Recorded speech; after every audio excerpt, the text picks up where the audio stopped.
નમસ્કાર, સ્વાગત છે આપનું લોકમંચમાં। આજે તમે જુઓ તો ભારતની ચર્ચા ન માત્ર ભારતમાં, દેશ વિદેશમાં અને વિશ્વમાં ભારતની ચર્ચા ચાલી રહી છે, કારણ કે G20ની સમિટ જે મળી છે દિલ્હીમાં, ને એની હાજરી આપવા માટે વિશ્વભરના નેતાઓ જે ભારતમાં આવ્યા છે એમનું જે સ્વાગત કરવામાં આવ્યું છે, ને જે ભારતીય સંસ્કૃતિની ઝલકો બતાવવામાં આવી છે અલગ અલગ સ્ટેટની, એને જોઈને વિશ્વભરના નેતાઓ ક્યાંક ગદગદિત થઈ ગયા છે। G20ની ઇવેન્ટના ભારત મંડપમાં જ્યાં વૈશ્વિક નેતાઓ એકત્ર થયા છે, અને ખાસ કરીને વિશ્વની 20 મોટી અર્થવ્યવસ્થાના નેતાઓનું આ વૈશ્વિક મુદ્દાઓ પર વિચાર અને મંથન ચાલી રહ્યું છે। G20માં 19 વ્યક્તિગત દેશો છે, યુરોપિયન યુનિયનનો સમાવેશ થયો છે, અને હવે G20 નહીં પરંતુ G21 કહેવામાં આવશે એમ પ્રધાનમંત્રી મોદીએ કહ્યું। અને એનું કારણ એ છે કે ભારતના પ્રસ્તાવ પર આફ્રિકાનો સમાવેશ, એટલે 55 દેશોનો આફ્રિકા સંઘ છે એને આફ્રિકા યુનિયનનો G20માં સમાવેશ કરવામાં આવ્યો છે। ખાસ તો જૂના પડકારો, અને આપણી પાસે પ્રધાનમંત્રીએ કહ્યું કે જૂના પડકારો ઘણા બધા છે, નવા ઉકેલની માંગ કરી રહ્યા છે। અને બીજી એક વસ્તુ જે વાત છે કે આશા અને વિશ્વાસનું નવું નામ એટલે ભારત, અને હવે ઇન્ડિયાની ભારત કહેવાય છે, કારણ કે પ્રધાનમંત્રી જે બેઠક ઉપર બેઠા હતા ને એની આગળ જે નેમપ્લેટ હતી, અત્યાર સુધી ઇન્ડિયા લખાતું હતું, પરંતુ આ વખતે ક્યાંક ભારત લખેલું નજરે પડ્યું છે। અને નાના અને મધ્યમ કદના ઉદ્યોગો છે એમની ભાગીદારીને કેવી રીતે આપણે પ્રોત્સાહન આપી શકીએ એ ચર્ચા પણ G20માં કરવામાં આવી છે। મહિલા નેતૃત્વના વિકાસના મુદ્દે ભારતની ઘણી પ્રશંસા જે અલગ અલગ દેશોના પ્રતિનિધિઓ આવ્યા છે તેમણે પણ કરી છે, અને ન્યૂ દિલ્હી ડિક્લેરેશનનો તમામ દેશોએ સ્વીકાર કર્યો છે। અને અમેરિકાએ કહ્યું છે કે આગામી 5 વર્ષમાં $400 મિલિયન રોકાણ કરશે। G20નું આમ તો વાત કરીએ તો ખાસ જે પ્રમાણેનો ઉદ્દેશ છે, કારણ કે એશિયામાં 1997-98માં નાણાકીય સંકટ આવ્યું હતું, અને સંકટને લઈને 1999માં G20ની સ્થાપના કરવામાં આવી હતી। અને ખાસ તો G20 અથવા ગ્રુપ ઓફ 20, હવે 21 કહીએ, કે એવા દેશોનું જૂથ જે વૈશ્વિક અર્થતંત્ર વિશેના આયોજન પર ચર્ચા કરતું હોય છે, કેટલું સફળ, અને જ્યારે વૈશ્વિક મંચ ભારતે પૂરો પાડ્યો છે, દિલ્હીમાં ભારત મંડપમમાં પૂરો પાડવામાં આવ્યો છે, ત્યારે સમસ્યાઓને ઉકેલ શું હશે એના વિશે ચર્ચા કરવી છે લોકમંચમાં। મારી સાથે જોડાયા છે હિરેન વ્યાસ, કે જેઓ ચાઇના, ઓસ્ટ્રેલિયા, USA જેવા અનેક દેશો છે જેની સાથે એક્સપોર્ટ ઇમ્પોર્ટના બિઝનેસ સાથે તેઓ સંકળાયેલા છે। હિરેનભાઈ, સ્વાગત છે આપનું। નમસ્કાર જી। સાથે જ યુકેમાં ઇમિગ્રેશન એડવાઇઝર છે, અને હાલમાં યુકેથી જ આપણી સાથે જોડાયા છે બલદેવ પટેલ। બલદેવભાઈ, આપનું પણ સ્વાગત છે। નમસ્કાર। અને વરિષ્ઠ પત્રકાર લખનૌથી આપણી સાથે જોડાયા છે સંજય તિવારીજી। સંજયજી, આપનું પણ સ્વાગત છે। નમસ્કાર નમસ્કાર જી। હિરેનભાઈ, શરૂઆત આપણાથી કરીએ। આમ તો G20ના મુખ્ય એજન્ડા અને મુખ્ય ચર્ચા પર આવીએ તો એજન્ડા એ છે કે જે મકસદ આપણે કહીએ કે ઇકોનોમી ડેવલપ કરવાની છે, તમામ જે કન્ટ્રી આની સાથે જોડાયેલા છે, પોલ્યુશનની ચર્ચા છે, ક્યાંક ક્લાઇમેટ ચેન્જની પણ વાત છે। આ મુદ્દાઓની ચર્ચા અને કેટલી જરૂરિયાત ને કેટલો ફરક પડશે આવનારા દિવસોમાં આને લઈને? G20 નું આપણે યજમાન પદ મેળવ્યું એ આપણા માટે એક સારી ગૌરવની વાત છે। આપણા વડાપ્રધાન શ્રી નરેન્દ્રભાઈ મોદી અથાગ પ્રયત્ન અને અથાગ મહેનત કરી રહ્યા છે। દેશભરની અંદર એનો ઉત્સાહ જોવા મળી રહ્યો છે, પરંતુ મારે એટલું જરૂર કહેવું પડશે કે ભારતની જનતા, ઇન્ડિયાની જનતાને હજુ પણ એ વસ્તુનું જ્ઞાન નથી કે વોટ ઇઝ G20 અને શું થઈ રહ્યું છે। દેશભરમાં તમે જો કોઈ ક્રિકેટની મેચ માટે કોઈને પૂછો તો નાનાથી માંડીને અબાલ વૃદ્ધ સુધીના લોકો ક્રિકેટ વિશેની તમામ તારીખ, કેલેન્ડર, ટિકિટના ભાવ, કઈ મેચ, કેટલું એવરેજ બધું ગાડી આપશે। પણ આ દેશની અંદર શું જીડીપી છે, બ્રાઝિલનો જીડીપી કેટલો છે, આપણા કરતા વિયેતનામ કેટલું આગળ છે, ઇન્ડોનેશિયા કેટલું પાછળ છે, થાઈલેન્ડની શું પરિસ્થિતિ છે, એના વિશે કોઈને જ્ઞાન નથી। આપણા દેશની અંદર વેપાર અને વાણિજ્ય માટે એટલી બધી ઉજ્જવળ તકો છે કે આપણે આવનારા દિવસોની અંદર ખરેખર મહાસત્તા બની શકીએ એમ છે। ભારત એક એવો દેશ છે કે જેની અંદર સૌથી વધારે યુવા ધન રહેલું છે। આજે કોવિડ પછી એટલી બધી ઓપોર્ચ્યુનિટીઝ આપણી પાસે આવી રહી છે, એ ઓપોર્ચ્યુનિટીઝને આપણે હેન્ડકેશ કરવી જોઈએ। એકમાત્ર વડાપ્રધાન નરેન્દ્ર મોદી અથાગ મહેનત કરે, સરકાર એની પાછળ લાગી જાય, પણ જનતાને જાણે કઈ પડી જ ના હોય એ જ પરિસ્થિતિમાં જીવે। એમને તમે બહાર નીકળીને પૂછો કોઈને કે વોટ ઇઝ G20, તો 100માંથી 80% લોકોની પાસે જવાબ નહીં હોય કદાચ। આજે ક્લાઇમેટ ચેન્જ છે, આજે ઇકોનોમિકલ ડેવલપમેન્ટ છે, આપણા કરતા વિયેતનામનો જીડીપી વધી રહ્યો છે। તમે વિચાર કરો, નાનકડો દેશ છે, લોકો વિચારે છે કે ગરીબ દેશ છે, પુઅર કન્ટ્રીઝ છે। હમણાંથી VSJ શરૂ થઈ છે તો ઘણા બધા લોકો ફરવા જઈ આવ્યા છે, એ લોકો પણ એમના વખાણ કરે છે. તો આપણે એ સમજવાની જરૂર છે કે આપણે મહેનત કરવી પડશે. આજે આપણી પાસે કનેક્ટિવિટીના જે સાધનો ટાંચા છે એને ડેવલપ કરવા પડશે. જળ માર્ગે કે પછી રેલ માર્ગે કે પછી હવાઈ માર્ગે આજે ફેક્ટરી સુધી પહોંચો, ત્યાંથી એના બિઝનેસ મોડ્યુલ એવા બનાવવા પડે કે રો મટીરિયલ ઇઝીલી મળી રહે, મેન્યુફેક્ચરિંગ થઈ શકે. ભારત એક મોટું મેન્યુફેક્ચરિંગ હબ બનવા જઈ રહ્યું છે અને એનું જ્ઞાન તમામ જનતાને મળવું જરૂરી છે. મારું એવું પોતાનું અંગત માનવું છે. બિલકુલ.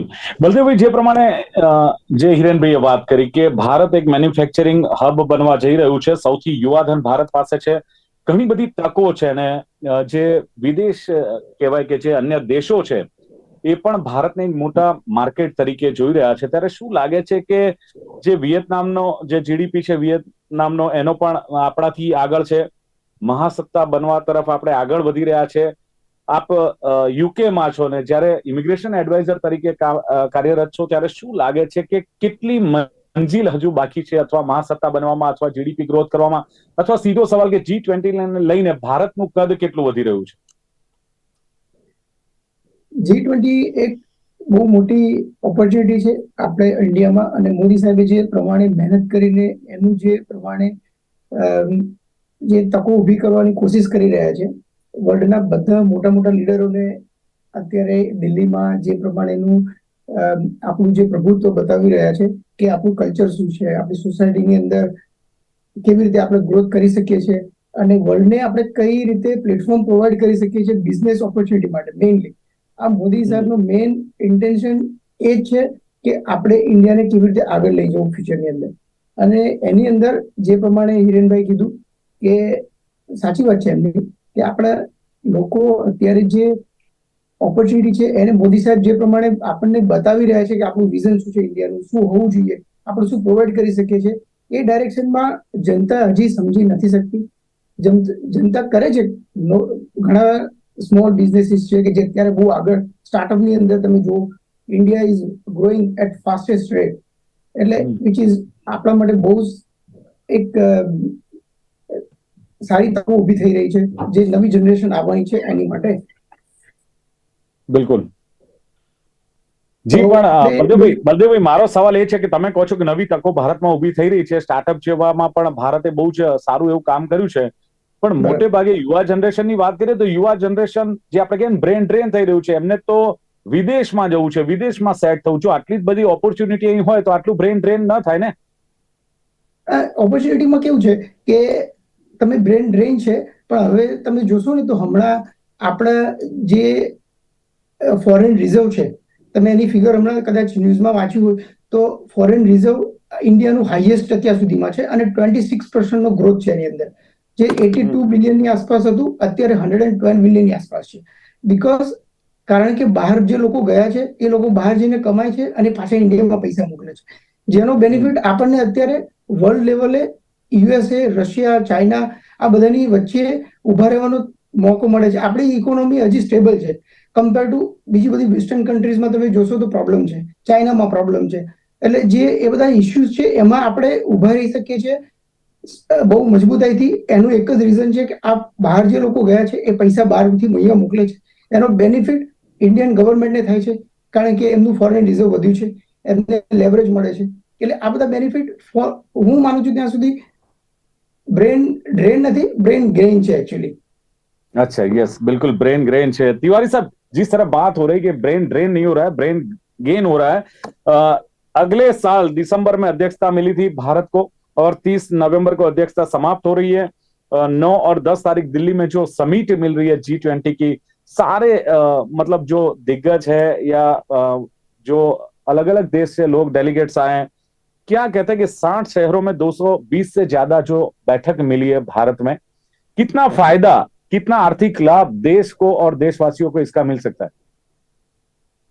सबसे पहले तो मैं सभी को बधाई देना चाहता हूं। आज जिस तरह की उपलब्धि प्रधानमंत्री नरेंद्र मोदी जी के नेतृत्व में भारत को मिली है, दिल्ली समझौते पर बिना किसी ऑब्जेक्शन के, बिना किसी विचार मतलब विवाद के एक स्वर से सभी देशों ने उस पर हस्ताक्षर कर दिए, उस पर सहमति बन गई पहले ही दिन।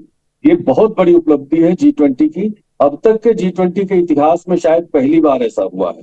तो इसके लिए सभी को बधाई, सभी पूरे भारतवर्ष को बधाई, और भारत के लोग जहां जहां रहते हैं सभी को बधाई, अपने नेतृत्व को बधाई।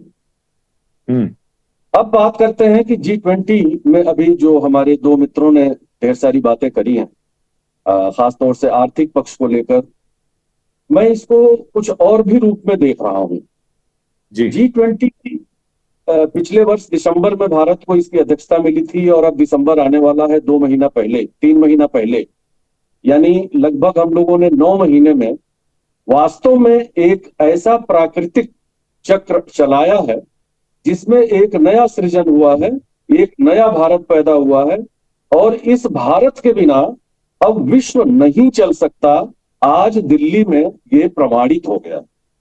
विश्व को चलाना है, विश्व में मानवता को चलाना है, विश्व में प्रकृति को सुरक्षित रखना है, तो भारत के बिना अब संभव नहीं है। ये हमारे नेतृत्व ने और पूरी दुनिया ने अब स्वीकार कर लिया कि भारत के बिना ये नहीं होने वाला।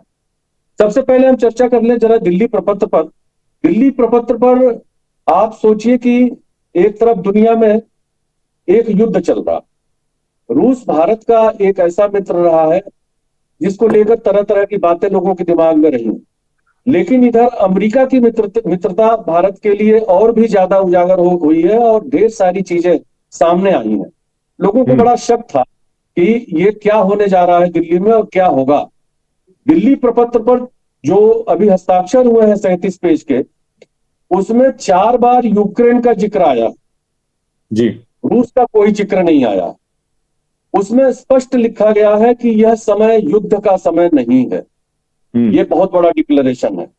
दूसरा डिक्लेरेशन कि परमाणु अस्त्रों का उपयोग या उनकी धमकी कोई देश नहीं देगा।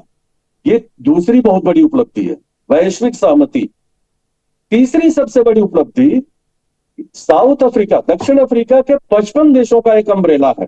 पिछले 10 वर्षों से नरेंद्र मोदी जी इस अम्ब्रेला को अपने साथ जोड़ने, उनको मानवीय मूल्यों के आधार पर जोड़ने की अथक कोशिश कर रहे थे। और आज दिल्ली में साउथ अफ्रीका को G20 का मेंबरशिप दिया गया, सर्वसम्मत से दिया गया, किसी को कोई ऑब्जेक्शन नहीं हुआ। तो अब G20 में 20 देशों के अलावा 21वां एक ब्लॉक 55 देशों का शामिल हुआ है, साउथ अफ्रीका। ये बहुत बड़ी उपलब्धि है। हम भारत में बैठकर चाहे जिस रूप में इसको देख रहे हो, लेकिन दुनिया इस समय आश्चर्यचकित है कि G20 की बैठक ऐसी भी हो सकती है, इतनी स्मूथ, इतनी सहमति के साथ, और हर कूटनीतिक मोर्चे पर भारत की सफलता। ये अपने आप में ऐसी उपलब्धि है कि ये जो युग अब नया आज से शुरू हो रहा है, इसने प्रमाणित, अभी तक तो लोग कहते थे कि 21वीं सदी भारत की है, लेकिन आज ये प्रमाणित हो गया है कि भारत के सहमति के बिना, भारत के सलाह के बिना और भारत के मार्गदर्शन के बिना विश्व का संचालन संभव नहीं है। इसीलिए आपने ध्यान दिया, तिवारी साहब माना कि विश्व का भारत के बिना विश्व का उद्धार नहीं है, और भारत ने बहुत अच्छा एक प्लानिंग किया है G20 का, जो आज तक नहीं हो पाया। सवाल यह है कि बहुत वाहवाही हो गई, प्रधानमंत्री नरेंद्र मोदी की बात करें या सरकार की बात करें, पर आम आदमी ये सोचता है कि जिसको अभी हिरेन भाई ने बताया, उसको पता नहीं है G20 का क्या महत्व है, क्या है, आम आदमी को इससे कितना फायदा, उद्योग जगत को इससे कितना फायदा हो सकता है, क्या पा सकता है वो आदमी। मैं वही बताने जा रहा हूं कि जब आपने देखा होगा G20 का जो लोगो है, जहां जो मंच लगा था, उसके पीछे लिखा था विश्व वसुधैव कुटुंबकम। प्रधानमंत्री जी अपने हर भाषण में इस बात को करते हैं। जो भारत में चुनाव के समय वो नारे देते हैं, सबका साथ, सबका विश्वास, सबका विकास, आज वही नारा उन्होंने वन अर्थ वन फैमिली वाले पूरे कंसेप्ट के साथ पूरी दुनिया को दिया। यानी दुनिया विकास के रास्ते पर चलेगी, और विकास के लिए जो जो चीजें चाहिए, सबसे ज्यादा जो आवश्यकता इंफ्रास्ट्रक्चर की होती है, इंफ्रास्ट्रक्चर पर इसमें ढेर सारी बातें हो रही हैं। पूरी दुनिया को एक कनेक्टिविटी देने की बात हो रही है, और उस कनेक्टिविटी के साथ दुनिया के वो छोटे छोटे देश जहां से चीजें न आ पाती हैं आसानी से, न वहां जा पाती हैं, जब ये कनेक्टिविटी, ग्लोबल कनेक्टिविटी जब काम करना शुरू करेगी, तो भारत में हम भारत को केवल बाजार के रूप में न देखें। भारत बहुत बड़ा उत्पादक भी है, बहुत बड़ा कंज्यूमर भी है, लेकिन भारत के साथ जब ये पूरी दुनिया की कनेक्टिविटी जुड़ने जा रही है तो निश्चित तौर पर भारत के एक एक व्यक्ति को इसमें आर्थिक लाभ होना है, अगर अर्थव्यवस्था को देखा जाए तो। और यही वजह है कि आज की सफलता से ये प्रमाणित हो गया कि भारत अगले कुछ महीनों की बात मैं कर रहा हूं, अगले कुछ महीनों में भारत विश्व की तीसरी सबसे बड़ी आर्थिक शक्ति बन जाएगा। अब उसमें कोई संशय नहीं है, जो प्रधानमंत्री जी लगातार कहते आ रहे हैं। तो अर्थ की जो स्थिति है, हमारे उद्योग जगत को, हमारे छोटे छोटे कारोबारियों को, इन सबको फायदा होना। और ये फायदे अभी जब आगे ये बैठक कल समाप्त होगी, उसके बाद जब इसकी चीजें निकल के आएंगी, एक एक चीज का विश्लेषण होगा, और जब हम जोड़ेंगे उन चीजों को, तब समझ में आएगा कि हमने कितनी बड़ी उपलब्धि हासिल की।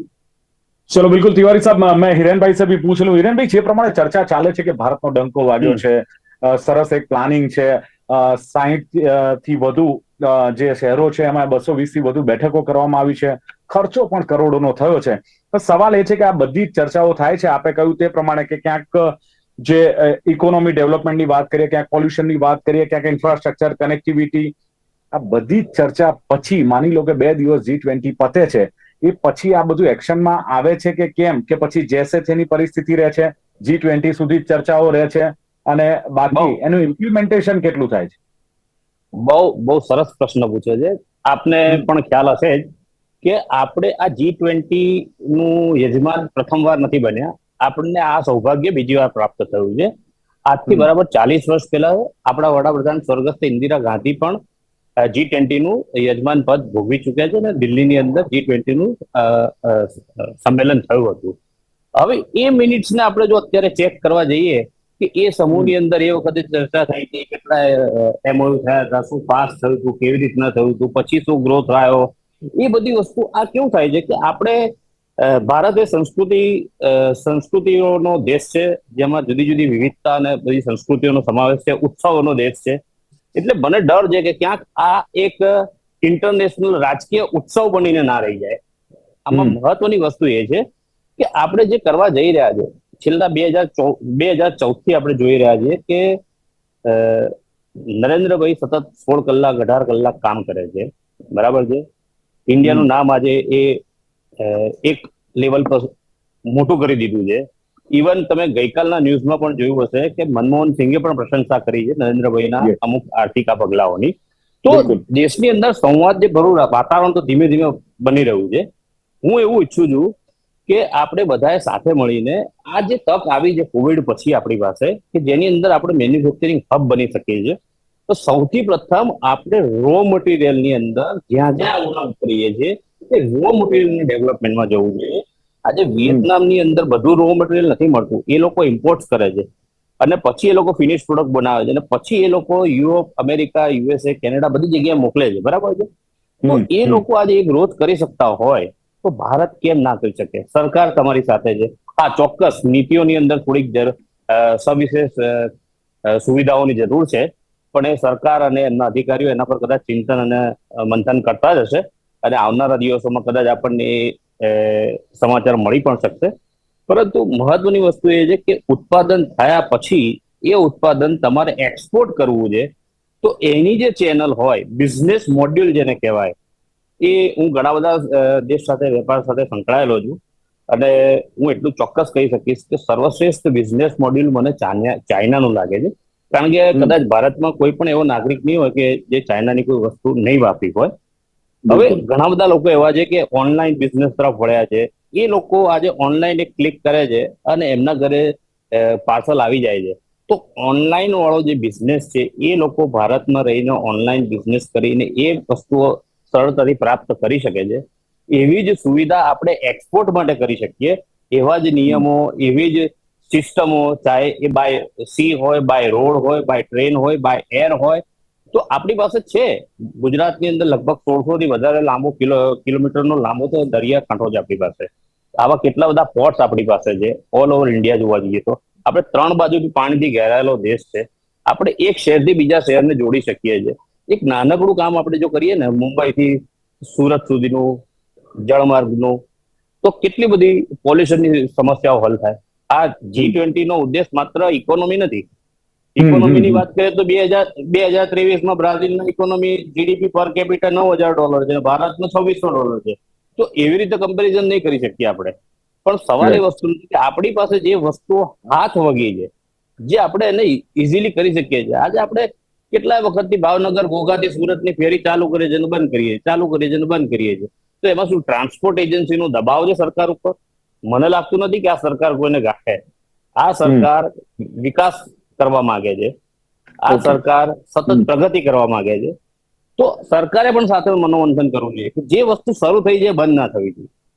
આ મિનિટ્સમાં આ વખતે જે લખાય છે એ 2024 ની અંદર, પછી બ્રાઝિલ ની અંદર 23માં, પછી 24માં બ્રાઝિલમાં રિયો દી જાનેરોની અંદર થાય, તો જતા પહેલા એ સરકાર જોઈને જાય કે આપણે જે આ મિનિટ્સ ની અંદર લાખો કરોડો રૂપિયાનો ખર્ચો કરીને G23 આપણે અહીંયા કર્યું હતું, 24 જતા પહેલા આપણે શું શું એની અંદર ડેવલપમેન્ટ કર્યું છે, એ મનોમંથન પણ થવું જોઈએ. ઓકે, બલદેવભાઈ, જે પ્રમાણે વાત ચાલી રહી છે કે G20 ને લઈને ભારતનું કદ વધી રહ્યું છે, વડાપ્રધાન મોદીનું તો નો ડાઉટ કદ વધી જ રહ્યું છે, ભારતમાં જે પ્રમાણેના કામ થઈ રહ્યા છે, પણ વિદેશમાં જે લોકો વસી રહ્યા છે, યુકે, USA કે ઓસ્ટ્રેલિયા કે અલગ અલગ દેશોમાં, આ G20 સમિટથી એમના જીવનમાં કોઈ બદલાવ આવે છે, કોઈ ઇમ્પ્રેશન, કોઈ ચેન્જ થાય છે કે શું, અથવા ત્યાં રહ્યા એમને આનો કોઈ ફાયદો મળે છે, બલદેવભાઈ? હા, એટલે આમાં G20 થી એક તો આપણને એવું થાય કે આપણે ઇન્ડિયાનું જે પહેલા, અમે જ્યારે તમને જરા થોડી બેકગ્રાઉન્ડ સ્ટોરીમાં કહું કે જ્યારે આજથી 15-20 વર્ષ પહેલા આપણે ઇન્ડિયાને થર્ડ વર્લ્ડ કન્ટ્રીમાં જ ગણતા આ લોકો, અને એવું માનતા કે એમનું તો કોઈ મહત્વ નથી, એમનો કોઈ ઓપિનિયન મેટર નથી કરતો. એ આ મોદી ગવર્મેન્ટ આપણે જે છેલ્લા 10 વર્ષની અંદર જોઈએ જે ચેન્જીસ આવ્યો છે, એમાં અત્યારે અમને બધાને બહુ જ માન મોદી સાહેબ માટે અને ઇન્ડિયા માટે જે ફીલ થઈ રહ્યું છે એ ઘણું પ્રાઉડ ફીલ કરવા જેવું છે. કારણ કે અત્યારે કોઈને પૂછો ને તમે તો ઇન્ડિયા વાત ચાલતી હોય છે ફોરેનની અંદર બી, અને આપણું કદ ઘણું બધું વધી ગયું છે.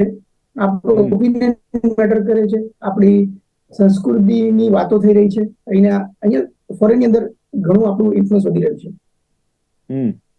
ओके संजय जी, आप पत्रकार हो इसलिए मैं पूछ रहा हूं कि जिस तरह G20 का आयोजन किया गया, हालांकि देश के अंदर भी राजनीति गरमाई हुई है, क्योंकि जो कांग्रेस अध्यक्ष है मल्लिकार्जुन खड़गे, उनको आमंत्रित नहीं किया गया। हालांकि डिनर तो राष्ट्रपति द्रौपदी मुर्मू इन्विटेशन दे रहे हैं डिनर का।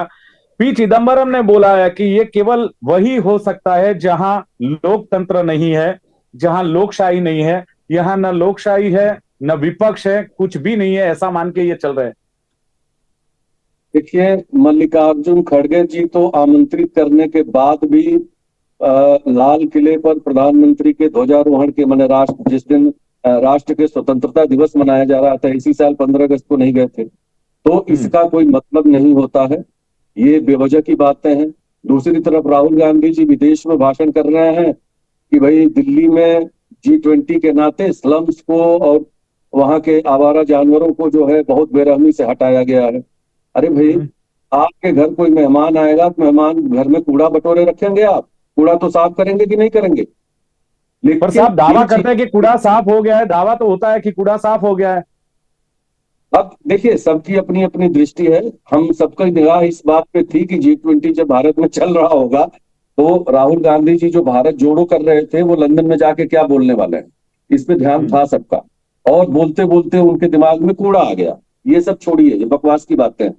देश की जनता सारी चीजें जान रही है। अभी आप इस चीज को देखिए कि G20 में जितने देश आए, दुनिया की लगभग सारी महाशक्तियां जिनको कहा जाता है वो भी आ गई, सारे विकसित देश भी आए, ढेर सारे विकासशील देश भी आए और विकासोन्मुख देश भी आए। इन देशों के नेता के रूप में भारत की सर्व स्वीकारोक्ति ये छोटी बात नहीं है, और इसको केवल दिल्ली समझ जोड़िए। अभी महीने भर बाद यूएन में, जो विश्व का सबसे बड़ा मंच है, यूएन में ये सारा प्रस्ताव जाने वाला है और वहां भी भारत की भूमिका बदलने वाली है। तो भारत को आप इस समय, ये हम लोग छोटी छोटी चीजों को देखेंगे ना जब अंदर की बातों को, तो इससे हम भारत के समग्र स्वरूप को नहीं देख पाएंगे। ठीक है, देश के अंदर हो सकती है समस्याएं हो सकता है कि कुछ कुत्तों को पकड़ने विपक्ष तो बोलेगा ना कि थाली में अशोक स्तंभ लगाया हुआ है, जहां पे खाने का जूठा पड़ा रहेगा। मणिपुर की समस्या की बात कर रहे हैं विपक्ष। आप ये बताइए, अभी व्यास भाई साहब बात कर रहे थे, इंदिरा जी के समय में एक बार G20 हुआ था। उस समय देश की इकोनॉमी क्या थी, हम कहाँ खड़े थे दुनिया में, आज हम कहाँ खड़े हैं ये देखना है ना। हम जब बार बार अभी जब विकास की बात हो रही है, तो जिस सतत विकास के तहत भारत आगे जा रहा है, या प्रधानमंत्री नरेंद्र मोदी जी या उनके डिप्लोमेट्स, या अभी जो जयशंकर जी की प्रेस चल रही थी शाम को, वो भी मैंने देखा है, जिस तरह से चीजों को प्रेजेंट किया जा रहा है ग्लोब में। कुछ कमरे खराब हो सकते हैं, कुछ बिस्तर खराब हो सकते हैं, हमारी थाली खराब हो सकती है, कुछ अच्छी हो सकती है, लेकिन हमारे घर में जब मेहमान आएगा ना, तो हम अपना सर्वोच्च जो भी हमारे पास उत्कृष्ट होगा उसी को दिखाएंगे। सर घर वाले को आमंत्रित तो करना चाहिए, घर वाले को आमंत्रित तो करना चाहिए। अब आमंत्रण हुआ है कि नहीं हुआ है ये मुझे नहीं मालूम, इसका क्या चीज है, नहीं हुआ है तो अब ये मुझे नहीं पता है कि इसमें क्या है, और नेता प्रतिपक्ष के किसी व्यक्ति को बुलाया गया है कि नहीं बुलाया गया है, वो मुझे उसके बारे में कोई जानकारी नहीं है। लेकिन जो हो रहा है उसको, ये तो अंदर की बात तो हम बाद में भी निपट सकते हैं सर। अगर हमारे घर में मेहमान बैठे हैं उसी समय हम थोड़े लड़ाई लड़ेंगे, हम बाद में लड़ लेंगे, भाई ये सब्जी खराब बन गई थी और आपने फला को कम खाना दे दिया। चलो बिल्कुल अच्छी बात है, बिल्कुल अच्छी बात है, समय की पाबंदी है, पर જે પ્રમાણે હિરેનભાઈએ કહ્યું ને કે માત્ર ઇન્ટરનેશનલ એટલે કે પોલિટિકલ એક સેલિબ્રેશન ન રહે, પણ કંઈક આગળ, અને જે એમણે કહ્યું તે પ્રમાણે કે અન્ય દેશોની જીડીપી સાથે સરખાવીએ તો પ્રમાણ આપણે ઓછા છે, પણ ઉદ્યોગ અને બિઝનેસ જે કરી રહ્યા છે, જે લોકો એક્સપોર્ટ ઇમ્પોર્ટ કરી રહ્યા છે, એમને પણ આનો ફાયદો થવાનો છે। અને હિરેનભાઈએ જે પ્રમાણે વાત કરી કે ગૌરવની વાત છે, કે ઉત્સાહ છે। બીજું G20 શું છે સામાન્ય લોકોને કદાચ ખબર નથી, પણ વેપાર વાણિજ્યની ઉજળી તકો છે અને એક મહાસત્તા આપણે બની શકીએ છીએ। સૌથી યુવાધન ભારતમાં છે, મેન્યુફેક્ચરિંગ હબ પણ બની રહ્યું છે અને કન્ઝ્યુમર હબ પણ બની રહ્યું છે। અને બલદેવભાઈએ કહ્યું તેમ કે ફોરેન રિઝર્વનો જે ગ્રોથ છે એ દિવસે ને દિવસે વધતો જાય છે અને કદ વધ્યું છે ભારતનું। સંસ્કૃતિ અને વારસાનો પરિચય અન્ય દેશને અને વિશ્વને ભારત કરાવી રહ્યું છે। સંજય તિવારીજીએ જે કહ્યું કે સૌથી મોટી ઉપલબ્ધિ છે